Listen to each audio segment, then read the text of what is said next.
સ્વાગત છે આપનું આપની પોતાની ચેનલ નિર્મલ મંજન સોમોહી પાવા પર.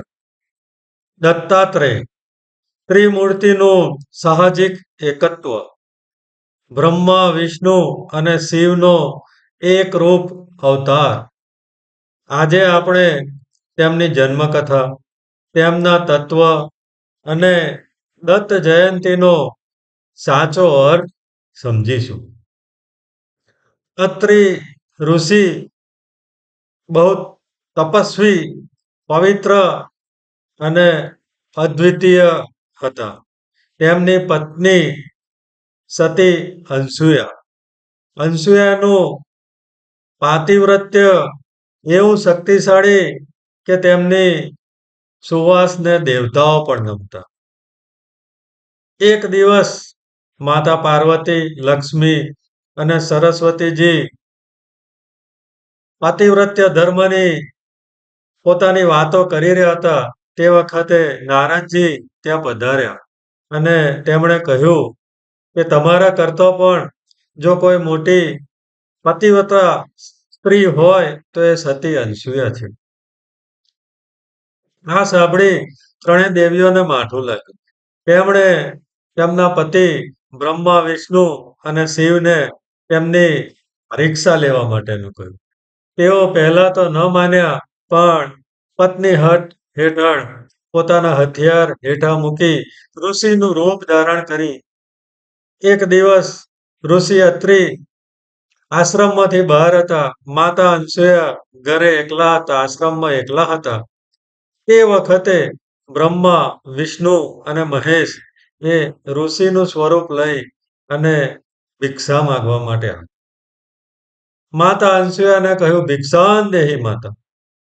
માતા અનસૂયા ઋષિ મુનિઓને આવેલા જોઈ અને તેમને જમવા માટે અનાજ અને જમવાની વસ્તુઓ આપવા લાગી.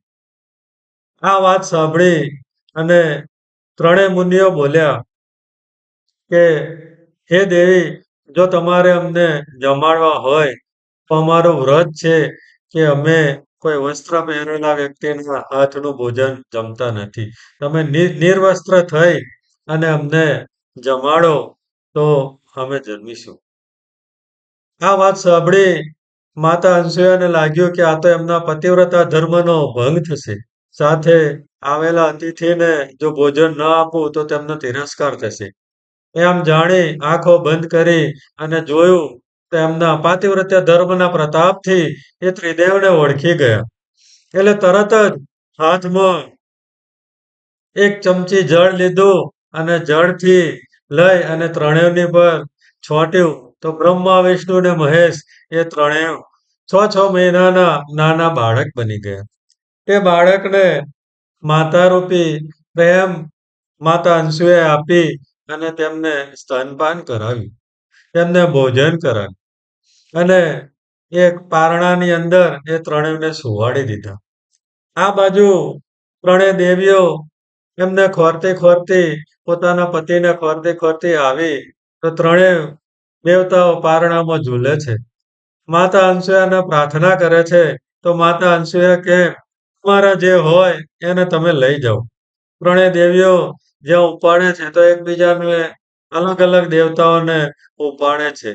એટલે આ બતાવે છે કે ત્રણેયના કરતા પાતિવ્રત્ય ધર્મ એ માતા અનસૂયાનું વધારે છે. એટલે ત્રણેય દેવીઓ એમને પગે લાગી અને પોતાના પતિને પોતાના અસલ રૂપમાં લાવવા માટેનું વિનંતી કરે છે. આ વિનંતી સાંભળી માતા અનસૂયા ફરી ત્રણેય દેવતાઓને કહેતા બ્રહ્મા, વિષ્ણુ, મહેશને તેમના અસલ સ્વરૂપની અંદર લાવી દે છે. અને એ જ્યાં આવતા પછી ત્રણેય જણાએ માતાને વરદાન માંગવાનું કહ્યું. બ્રહ્મા, વિષ્ણુ, મહેશે વરદાન માંગવાનું કહ્યું તો માં અનસૂયાએ વરદાન માંગ્યું કે જો તમારે વરદાન આપવું જ હોય તો ત્રણેય મારા પુત્રના રૂપે અવતરો. ત્રણેયએ તથાસ્તુ કહ્યું અને સમય જતો એ એમને તે દત્તાત્રેય રૂપી ત્રિમૂર્તિનું જીવંત સ્વરૂપ એ ત્યાંથી પ્રગટ થયું. દત્તાત્રેય એ વન વન ભટકતા યોગી. કોઈ પણ નાનું પ્રાણી હોય કે મોટો જીવ હોય, એમને હિંસા ગમે નહીં. એ એમને પોતાના ગુરુ માનતા.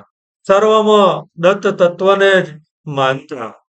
દત્ત જયંતીના દિવસે આપણે શું કરવું જોઈએ? તો દત્ત જયંતીએ 5 મિનિટ મૌન, 108 ઓમ રીમ દત્તાત્રેય નમઃ નો જાપ કરવો. કોઈ એક સેવા કરવી, કોઈ એક તમારી ભૂલ થઈ હોય તો એની ક્ષમા માગવી.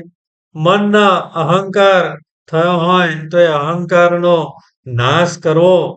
તો દત્તાત્રેયની એ જન્મકથાની આપણી સાચી એ ઉજવણી કહેવાય અને દત્તાત્રેય દ્વારા જ મનના અંદરનો જે પ્રકાશ છે એ પ્રકાશ એ બહાર આવે. તો સર્વેને દત્ત જયંતીની ખૂબ ખૂબ શુભેચ્છાઓ. આગામી વિડીયોની અંદર આપણે ભગવાન દત્તના જે 24 ગુરુઓ હતા અને એમનું દત્ત તત્વનું જે તત્વ જ્ઞાન છે એ વિશે આપણે માહિતી મેળવીશું. ત્યાં સુધી સર્વેને જય માતાજી, જય શ્રી કૃષ્ણ. ઓમ નમઃ પાર્વતી પતય હર હર મહાદેવ.